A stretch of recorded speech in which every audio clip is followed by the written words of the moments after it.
Hello everyone, welcome to another monthly Patreon voted review. This month's selection is Hellsinker. I have to say the patrons have given me a very difficult task here because reviewing Hellsinker is like reviewing a Rubik's Cube or reviewing all the digits of pi. It is a deep, unknowable ocean of information that makes Yagawa games look like asteroids. It is absolutely insane how much stuff is going on in this game and how complicated it is. And so in this video, do not look to me as the definitive guide, as the definitive word on Hellsinker. That is just not doable at this time. I will do future content, podcasts, commentated runs, so forth, to try and dig into this game deeper. But in today's video, what I'm going to do is just try my best to explain the 101, the essential understanding of this game, because Hellsinker is one of the few shmups where if you don't know what to do, it's even hard to get started. And I also want to explain to you all just how magical and amazing this game is. It's a game that bends genre. It's a game that defines the imagination. It's kind of crazy to think that some dude in Japan came up with this game, but if that's gonna come out of somewhere, you know it's gonna come from some dude in Japan. And so let's begin with a basic overview of just what the hell Hellsinker is before we even worry too much about the technical side of things and playing the game and all that sort of stuff. So a little bit of history on Hellsinker. This is a doujin shmup in the truest sense. Before making its way to Steam, it was actually sold at Comiket, that indie game event in Japan that has actually a lot of really cool entries into it, like Stella Vanity, like Chorensha 68K, and of course Hellsinker. And like its peers at Comiket, it originally made its way into that event or that convention, then it made its way onto the internet in a free form, and then finally, after many years, made its way to Steam. And I do actually remember when it was released on Steam, what a big deal that was. And so I'm really happy that it is on Steam, unlike some of its other brethren like Stella Vanity or like Chorensha, because I think this is a great platform to reach out and find new players who wouldn't be able to come across it otherwise. And also has great English support, which is really helpful for as complicated as it is. And when asked about what exactly Hellsinker is as far as the design, the creator of the game made no secret that he did not feel bound by genre convention. He did not feel bound by what many people envision in their minds as a shmup or as an STG. In fact, he wasn't really too concerned with fitting into that label at all. And so while talking with experts on Hellsinker, like Twilight EX, the current world record holder of the game, I bounced around a few ideas of how to describe this game, and one of the best analogies I can come up with is a character action shoot 'em up.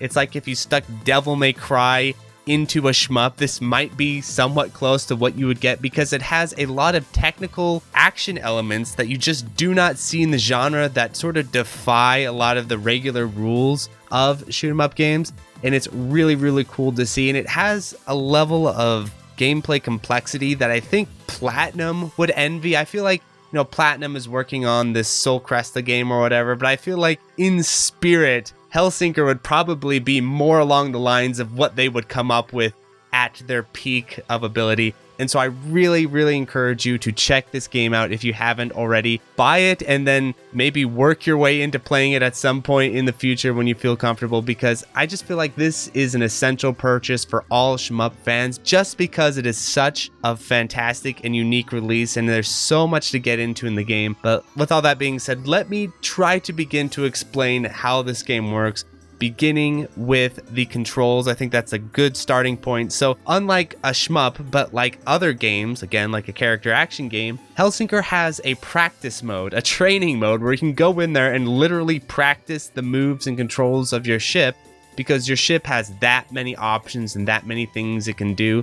And there are different ship types that play totally differently from one another, which when you look at Type A or Type B or Type C in Donanpachi, yes, they do play differently from one another, but not so fundamentally that you have to like completely relearn the control scheme and completely relearn your strategy and how things even work. I mean, I cannot emphasize how unique the characters are across this game. It is very unlike any other shmup I've ever played in that sense. So anyway, you can go into the practice mode and let me try to explain the controls to you. So on paper, the controls seem simple enough, right? So you have a shot button, you have a sub weapon button, you have a bomb button, you have a slow button, right? That seems sort of simple, right? I'm counting these on my fingers. You have 4 buttons, and then there's like a retry button, but that's not an action button you need to worry about. So I'm counting on my fingers. Okay, that's 4 buttons, except it's deceiving because if you've played other shmups like Mars Matrix, where Mars Matrix is technically a 1-button shmup, but that one button does like 8 different things. It's sort of the same thing here, where all your buttons will do all these different things depending on how and when you press them, when you hold them, how fast you tap them. It's pretty impressive and kind of shocking how much action they've snuck into a 4-button setup. So let's begin by talking about the shot. Again, this is going to vary from character to character, and I'm not very familiar with all the characters. So we're going to talk about Deadlier in this section here, because Deadlier is definitely the character I'm the most familiar with and was trained on by Twilight EX himself. So I feel like this is what I have the most grasp on. So Deadlier, what I actually did was separate out his shot button into 3 different buttons. You don't have to do this. You could do just 2, but I actually separated them out into 3. So there's the regular shot button that I hold and release for his melee sword attack, targeted sword attack, which is very important. And then the second button I have is a mid-speed rapid, and I'll show on screen here what exactly the hertz is, and I had to use this in anti-micro to get the exact correct hertz. Basically, the idea is that you want a rapid shot that isn't too rapid, because when you go full speed rapid, it will actually change the shot type, kind of like in Blazing Star. So we want a mid-speed rapid that doesn't drain meter too much, and yes, there is a meter to your shot, which is very unique for a game. There's that, and then there's the third rapid button, which is the full speed rapid, and that changes a rapid shot into a really powerful piercing attack, but it drains your shot meter very, very quickly. And we'll talk about the meters and all that here in a moment, so don't get too caught up on that right now. So those are already the 3 shot buttons that I use, and the way I lay them out on my stick, you don't have to copy this. And I know that Twilight EX actually only uses 2 shot buttons. He doesn't have that third mid-range shot. He just actually manually shoots it out, but I had that third mid-range shot. But the way it works is I have my main shot on 1P, and I'll have a graph here on screen, mid-range rapid shot on 2P, and then all the way on 4P I have the rapid shot. Okay, so those are my 3 fire buttons. Now let's talk about the second command, the sub weapon. And again, like the fire button, depending on how you press it and when you press it, it will do different things depending on the character as well. So we'll just talk about Deadlier here. If you want to know all about all the other characters, I definitely recommend checking out the Shmup Wiki or just messing around in practice mode to kind of get a hang of them, because they are pretty damn different. But again, Deadlier, so the way he works is that if you hold the sub weapon button, and then you'll see this sort of target appear on the screen, and you can control the target with your D-pad, and then you can place it on the screen like an option, and it'll just fly in that spot relative to you. So what I like to do typically is put it right up above me, pretty like maybe a third of the screen up, quite a ways up, because you'll find that's a pretty useful just default configuration when you're going through the stages. And I just let it chill there, and you can just let it chill there until you redeploy it or until you die or whatever happens, and it'll be happy just hanging out there, dealing damage to things, making things a lot nicer for you. But as you get more technical and more skilled in the game, you can start doing all kinds of crazy stuff with the sub weapon. For example, you can start placing it on your side in certain stages. You can place it during boss fights, maybe directly behind you. There's also certain times where in the maze stage, I'll fly up above an enemy, and then I'll place it behind me, and so I'm just like point blanking on top of its head with it. So you can do all kinds of crazy creative stuff with the sub weapon and how you want to use it, and that's just normally deploying it. Then there's also a mode with it where if you double tap it and launch it and in a direction, it'll sort of fly out there like a yo-yo, and then you can reel it back in by holding the button down. From what I understand, what I remember talking to Twilight EX, this deployment does a ton of damage and it's very strong, but it's more meter dependent, and you also need to be able to control it, and it's a lot trickier to use. So I hardly ever use it, but I am sure if you watch high-level replays like Twilight EX's world record scores and stuff, I am sure he'll use this mode in it for various situations, and so I recommend checking out those runs to get a better understanding of how the sub weapon works. So that's the sub weapon.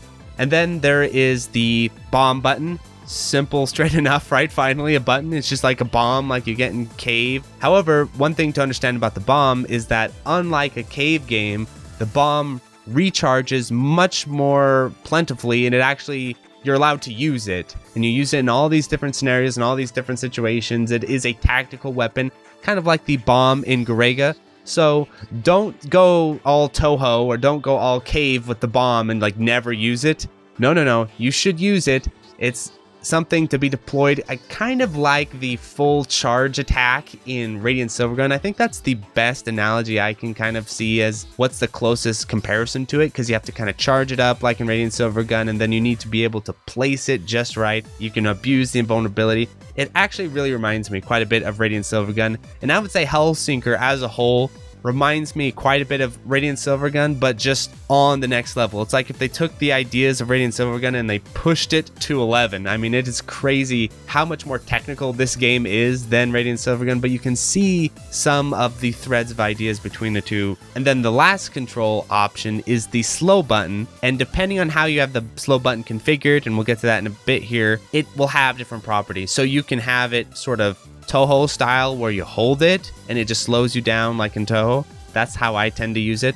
You can do it more like old school shmup style where you press it and it like changes your speed in a cycle like in Musha or something like that. And then there's another way to have this slow where it's like built into your shot like in a Cave game, right? When you do a concentrated shot in Cave and it slows you down. I think this is probably the worst option for it when it comes to technical play. From what I understand, probably the best, if you get really good at it, is the one where you can change the speeds. I do it to the Touhou way, but I've noticed there's certain times where I want the ship to be a little bit faster than half speed or a little bit slower than half speed, and so being able to swap between them probably is the best option, but that's just my guess. Anyway, that is the slow button. I actually have two of them bound just in case I need to be on the other side of the arcade stick. So the two middle kicks.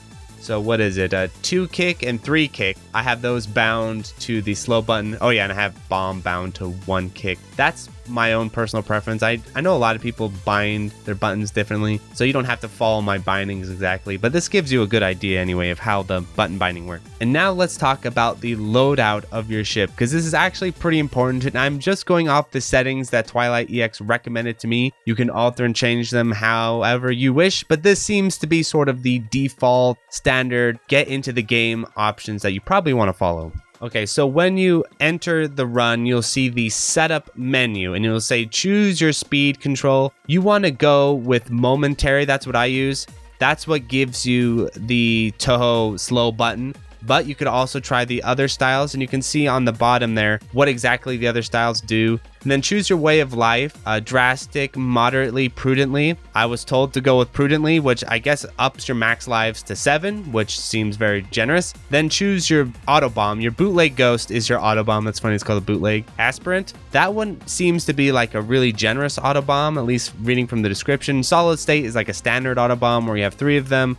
And then the last one is no auto bomb whatsoever. So you get those fixed, and then you'll see segments where you can do behind or lead. These are like branching paths. So not only do you have different levels, but you have like branching paths of the levels where you do the left or right side. And from what I understand, the left side, the behind side, is the easier, simpler route. That's the route I play. I don't know exactly. Maybe there's times where lead is easier, but it didn't seem that way when I was playing. It seemed like behind was the easier option of the two. So there you go. Those are the basics of getting into the game and getting it running.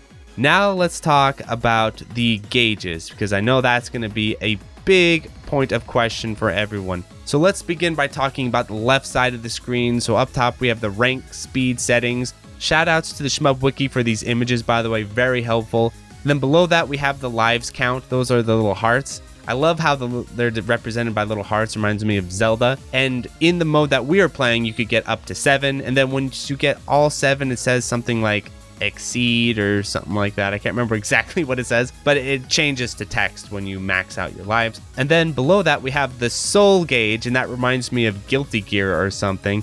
And the soul gauge determines the strength of your main shots and bombs. Default levels are 1 to 5, and I believe that you fill the soul gauge by picking up soul items, and that will fill up the soul gauge. So it's kind of like your power in Cave, right? Where you get the power-up items and you're fully maxed out power, or when you die and your power gets reset down depending on what loop you're in and all that. It's like power in a Cave game, basically. Then under that, we have the Luna gauge. This is the most unique gauge of the game, I think. The Luna gauge determines the rate of fire for your main shot, basically how many bullets it can spit out. It's like an ammo count or something like that, and it refills itself. But this is why we have the 3 different shot settings, right? So if you're holding it and charging it, that's not using your Luna up. And then if you're using the mid-range auto fire, that slowly drains your Luna. It doesn't drain it all that fast, but it still does drain it. Otherwise, it would be kind of ineffective. And then the full-on, full-speed auto, that crushes through your Luna gauge, but it does do a shitload of damage and also pierces through enemies. So it's very good. And so part of the game, like I said, is not only managing where your ship is, how you move around, but it's also literally managing this meter of your shot. And then you swap between the different types depending on what's going on. Again, this reminds me much more of a character action style game than a shmup. I think the closest thing I could think of is maybe an Esperade, where you have your special shot and you have your little special shot meter. But that's much more simple than the Luna gauge in this game. You don't have like mid-range special shot type strats and everything like you do in this game. So that's going to be something you're going to need to get used to, though I will say with Deadlier, using your fully charged sword lock-on attack is actually hella good in a lot of situations, including boss fights. So that's a little tip. But with the other ship types, it can get very complicated. What speed of shot to use and when, how to utilize your Luna gauge. I think that's a really cool aspect of the gameplay. And then under that, we have the sub-weapon gauge. So that's the power of your sub-weapon. And again, depending on the character type, this could be a big deal or not. You could have to pay attention to this a bunch or not too much. Like for instance, when I play Deadlier, I usually just sit my sub-weapon up in front of me as an option. And for a lot of time, I don't even have to worry about this gauge here because it's just hanging out in front of me. But if I ever want to start using it where I deploy it and start spinning it around like a yo-yo, and I know with the other ship types, this gauge comes much more into play and you need to manage your sub-weapon power. It's again a pretty good complement to the main gauge, and so you're kind of swapping between them from time to time. Oh, you need to recharge your main gauge, use your sub-weapon, you need to recharge your sub-weapon, use your main gauge, deploy everything. They complement each other in weird ways, they combine together in weird ways. I can't fully explain everything that goes on with these 2 gauges, but that's the basic idea. That's your sub-weapon gauge. Below that, the Stella, that's your rank gauge. And for what I understand in the game, rank is sort of a big deal, but not a super big deal. Basically, if you're playing for score, you want your rank to be maxed out because you get more chances to score and stuff like that. Of course, if you're playing for survival, you want to keep your rank low. And the biggest tip I can give you when it comes to rank management is that there are 2 items that you can pick up. There's this glowing pink item and this glowing green item. And basically, the way it works is the glowing green item increases your rank, and the glowing pink item decreases your rank. So I guess if you're playing for survival, go for the glowing pink items. If you're playing for score, go for the glowing green items. So that's a sort of simple way to try and explain how the rank gauge works and what's going on there. And then the target name, that's what you're fighting, nothing to worry about there. Then below that, we have the Terra gauge, and the Terra gauge is very unique and odd. Basically, the way it works is when you fill it up all the way, it activates a special stage between stage transitions. So when you activate it and where matters into your routing. And if I was a really high level player, I could explain exactly, the optimal place to have it activate and where and why. But from what I usually run into, it's like sort of like the 4th or 5th level is when the Terra gauge gets full. And then when you exit the stage, you go into a special stage. It's like a bonus stage, but from hell, because it's actually super hard, but you get bonus lives and stuff, and it's a chance to refill your resources. Of course, scoring wise, I'm sure there's a lot of meta with the scoring elements of that, but that's what that is. Very unique, very odd. I'm sure there's some other shmup out there with something like this, but again, this feels like something from a character action game, like a Devil May Cry or Ninja Gaiden. Like I know in Ninja Gaiden, there's these special rooms you can go into and then you fight and get resources and stuff like that. Kind of reminds me of that actually more than a shmup, but it's a pretty cool idea. So that's the left side of the screen. And for those who haven't already guessed, there is no Tate mode in Hellsinker because you need all these gauges for all this different stuff. It would be really cool if someone made some sort of hack where they like get the gauges into a Tate format somehow. But as for right now, you got to play it in Yoko. Though I will say the game view is pretty wide. It's pretty generous. It's not like Touhou where it's just like little corner or whatever. But anyway, so now let's go to the right side of the screen. This one you don't need to worry about nearly as much, right? And I won't really talk about it as much because a lot of this stuff is scoring related, and I'm not going to give you the scoring breakdown of this game. If you want to understand the scoring, definitely check out the runs and Shmup Slam, and also check out the Shmup Wiki, and also check out Xerox's guide on the farm on how this scoring system works, because it's beyond me, to be honest, and that's not why we're here. So let's talk about the main thing you want to keep an eye on the right side of the screen, and it's inconveniently tiny and hard to notice. So in the top right, you will see the auto bomb status, and that just says like a little bit of thing like remaining or something like that. And you usually have 3 in the type that I showed you earlier. And so you just got to keep an eye on that. That's your auto bomb count. And it's like obnoxiously small and up there in the corner. So I do think some UI design could have benefited there. And then all the multipliers, kill counters, all that sort of stuff. I'll let you worry about that when you start playing the game for score. We won't worry about that too much here in this video.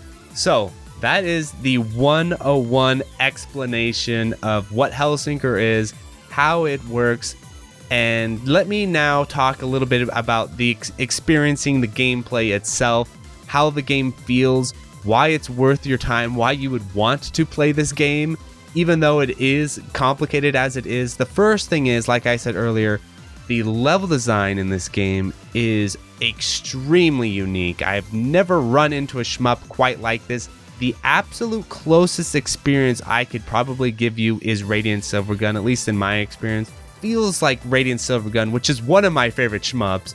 And so I absolutely am digging its style. I love the backgrounds. I love the visual presentation. It's very, very cool and cyberpunk, and when you're watching people play it, you're like, what the hell is going on? It's just absolutely wild and unique. And then the stage design is that, so the stages aren't all that long, but there's sort of a lot of them, and they vary pretty wildly from one to another. Hellsinker, it's more like Radiant Silvergun again, where it's kind of more spread out. Some stages seem a little bit harder than others. It's progressing in difficulty, that's for sure, but it's not that nice, perfect slope. It's kind of all over the place. And then there's branching paths and bonus stages, and the stages seem shorter at times and longer at other times. It's a real mixed experience. Again, very much like Radiant Silvergun's stage system, and I have to feel like that was directly inspired by Silvergun's stage system. So that is the stage design, level design, very unique scenarios throughout them, and the boss fights are something to behold because they are very cool, because they take you through a journey. Where cave games, you tend to fight like phase 1, phase 2, boss dead, and then, you know, later bosses, Hibachi shows up or something. In Hellsinker, it's like you fight phase 1, and then one spawns into the background, and then a totally different boss spawns, and then you fight that boss, and then it dies, and it spawns another boss, and then it goes into another phase. Like there's, again, it feels very much like a Platinum or like a Devil May Cry character action boss rather than like a shmup boss, because of all their different phases they go through, and then they have all these different attack styles, and it's very, very crazy. And one other mechanic of the game that I want to explain to you now, just to save you some sanity, because it really comes up in the boss fights, that's why I kind of saved it for the boss fight section, is the bullet slowdown mechanic. So basically the way it works is when you're not shooting, I believe, or you're holding your shot, something like that, you're not shooting basically, bullets will slow down before they hit you. You have this aura around you that will slow down, and it will actually slowly cancel the bullets too, depending on the bullet types. Some don't, some do. You'll just have to learn which ones are which. But yeah, so they'll slow them down and then sort of slowly cancel if they're in that aura long enough. And that's actually super important, because what's going to happen when you're first playing is you're going to be flying around, and then you're going to fly through this bullet pattern, you think, but then the bullets will slow down and you'll just fly right into them because you don't understand they won't slow down. Or the game will throw these really, really dense bullet patterns at you, and you'll think, okay, what the hell am I supposed to do about this? This seems impossible to dodge. That's because you're supposed to slowly like backtrack with the bullets and like cancel them as you move backwards. Again, the closest I've experienced with this sort of thing is in Zero Ranger, when you have your sword out and you're swinging your sword and it'll slow the bullets down. Except in Zero Ranger, you don't ever cancel the bullets. Instead, you sort of just try to deflect them or ram them into something. But in this game, you can actually cancel them if you just keep moving back with them long enough, at least for a lot of the bullets. So keep that in mind. That's going to be very helpful to you, especially earlier on, because at first you're going to feel like the game's patterns are absolutely insane until you understand this mechanic. And I cannot tell you how much fun I've had with the game. Now, as far as difficulty, I'm not going to lie, this is a tough shmup. This was actually much harder than I expected. I have not 1cc'd Hellsinker yet, and what's really cool about Hellsinker, even though it could frustrate a lot of players, is that it does not have a generous continue system. You get one continue. That is it. You get one, and usually it's kind of like Gradius, where yeah, you can continue and then you get absolutely pummeled when you continue because your shot level isn't maxed out and all that sort of stuff. So it's one of those style games where it really encourages you to clear the game honestly rather than credit feeding. You can't credit feed, and this is a decision that I stand fully behind. I think this was the correct choice. And again, this feels much more like the decision of a character action game, but you know, like maybe even, do I dare say it, Dark Souls, something like that, where you can't quarter spam your way through. You actually have to learn the game. You have to practice it. There's a training mode. It can help you along the way. I haven't cleared it yet, but I am definitely going to in the future. I'm really looking forward to that. I cannot recommend it enough. I did put it on my greatest shmups of all time list a while back, and I am very happy about that decision because I did know even then that this was a very good game. But the more you play it, the more you get into it, the more you realize this is a very important shmup experience, and something I actually wish more shmups would take lessons from and learn from, because it's pushing the genre in a really interesting way, in a very unique way. And I could see it being an entry point for people who don't typically play the genre. Though that being said, it being so complex and difficult could also turn newer players off, right? It's kind of like you already need to have those shmup skills in place to some degree. I would love to see a sequel to this game, but I don't know if that's ever going to happen. Now, when I say sequel, I don't mean shmup sequel, like the sequel to Dononpachi's Katsui. You know how people say, oh, you know, no, I mean like Hellsinker 2, right? Like a direct sequel to the game. That would be really cool with upgraded graphics and just more insanity, more cool stuff going on there. I don't think that's something we'll ever see, but again, I can't recommend it enough, and I'd like to thank the patrons for voting it. For the Hellsinker fans out there, I hope I did the game at least some justice, though I will not claim that this is the definitive final word on the game, because there is still a lot to explore, and I do plan to explore it much more on the channel in the future. So adios, everyone. Thank you to the $5 patrons: 100, Dingo, Another Joe, Anthony A, Aaron Iodice, Aaron Solus, Ben, Blur STG, Borgie22, Brian Reboot, Brian Shiver, Bubblegum Crisis 1394, Chris Yuzefovich, Chronic Burnout 3, Corey Mark, Danielle Savage, Darren Griffin, Delta Tango 6, Disco Star Slayer, DJ 420, Praise It, Dubs, Entropy, Eric H, FCK, Full Set, Retro Schmupper, Hausu, Ilya, Kiwi, JLab, JB RPG, Gymnasium, Joe Angelo, John Kelly, Gameboy Guru, K, K2, Kikoman589, Larridge, Malaise, Mark Toms, Maz, Megadeth 859, Minong, Mechalin, Mitch LY, Queen Charlene, Nathaniel Davis, and Electron, Neon Dagger Games, Okla Googles, Philip Mason, Portal 63, Rattlecat, Raul, Real Skeen, Riff Mason, Scanline City, 7 Overdose, Shane Sinsiensky, SLW, Sniper's Paradise, The Boot Rex, The Real Ikuzo, The Dirty Screech, The Old Bensta, TRM Sugumo, Twilight EX, Plasmo, and Utsukaya. Thanks for watching.